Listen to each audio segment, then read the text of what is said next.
Yes बेटा, इधर देखो, विशेषण। विशेषण क्या होता है? किसी की विशेषता बताना।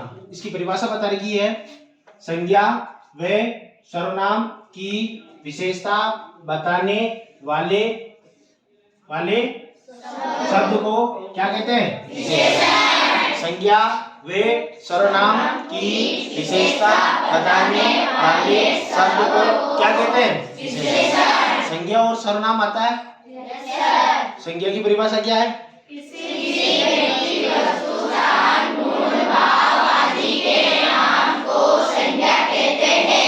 और सर्वनाम किसे कहते हैं? संज्ञा के स्थान पर प्रयुक्त होने वाले शब्दों को सर्वनाम कहते हैं। किसी व्यक्ति, वस्तु, स्थान, गुण, भाव आदि के नाम को संज्ञा कहेंगे, और संज्ञा के स्थान पर प्रयुक्त होने वाले शब्दों को क्या कहेंगे? सर्वनाम। तो बेटा विशेषण क्या है? कि संज्ञा व सर्वनाम की विशेषता बताने वाले शब्द को क्या कहेंगे? विशेषण। क्या कहेंगे? विशेषण। क्लियर? अब प्रकार कितने? मूलतः मुख्यतः 6 प्रकार के होते हैं, ध्यान रखना।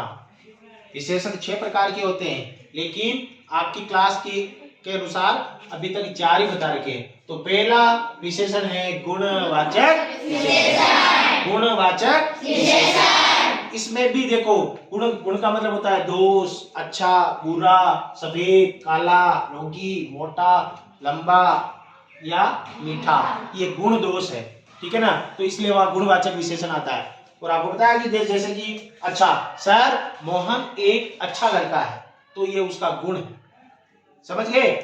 अरे मोहन अच्छा लड़का है, उसका क्या है? गुण है ना? बुरा। और सीता बुरी लड़की है ना? तो ये उसका गुण है। अब आगे देखो, संख्यावाचक विशेषण। दूसरा कौन सा है? संख्यावाचक। संख्यावाचक विशेषण के अंदर भी 2 प्रकार बताए हैं। एक तो होता है निश्चित संख्या, निश्चित संख्यावाचक विशेषण, हाँ, और एक होता है अनिश्चित संख्यावाचक विशेषण। ध्यान से देखना इधर। निश्चित संख्यावाचक विशेषण के अंदर क्या होता है? सर जहां संख्या क्या हो? निश्चित हो।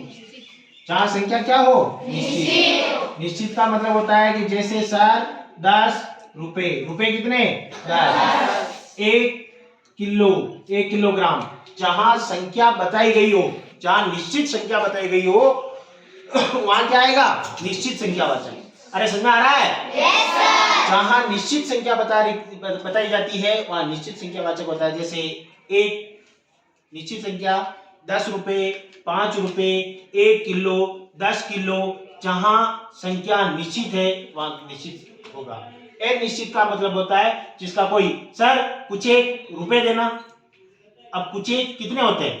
10 है, 20 है, 50 है, 100 है, समझ रहे हो? कुछ एक रुपए देना, कुछ सब्जी लेते आना, कुछ कॉपियां लेते आना। तो जिसकी कोई निश्चित संख्या नहीं होती है, वहां अनिश्चित गुणवाचक विशेषण होता है, संख्यावाचक विशेषण होता है। अब होता है परिमाणवाचक। परिमाणवाचक, परिमाण का मतलब, इसमें भी 2 प्रकार, एक तो होता है निश्चित और दूसरा होता है अनिश्चित, ठीक है? परिमाण का मतलब होता है बेटा नाप, तोल, माप। जैसे कि निश्चित के अंदर क्या आएगा? सर मुझे 10 मीटर कपड़ा देना, तो वहां 10 मीटर है ना, 10 मीटर कपड़ा देना। सर मुझे 2 लीटर दूध देना, 2 लीटर। जहां माप तोल निश्चित होता हो वहां निश्चित परिमाणवाचक विशेषण आएगा।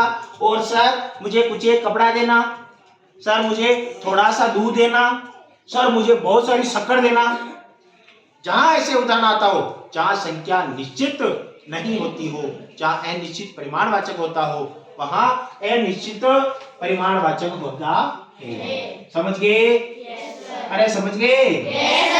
हाँ। अब आता है संकेतवाचक। ये ध्यान रखना, मोस्ट इंपोर्टेंट ये है, इसलिए है क्योंकि सर परिमाणवाचक संकेतवाचक विशेषण का एक और नाम होता है सार्वनामिक। सार्वनामिक, सर्व का मतलब सभी, का नाम है ना, सार्वनामिक विशेषण।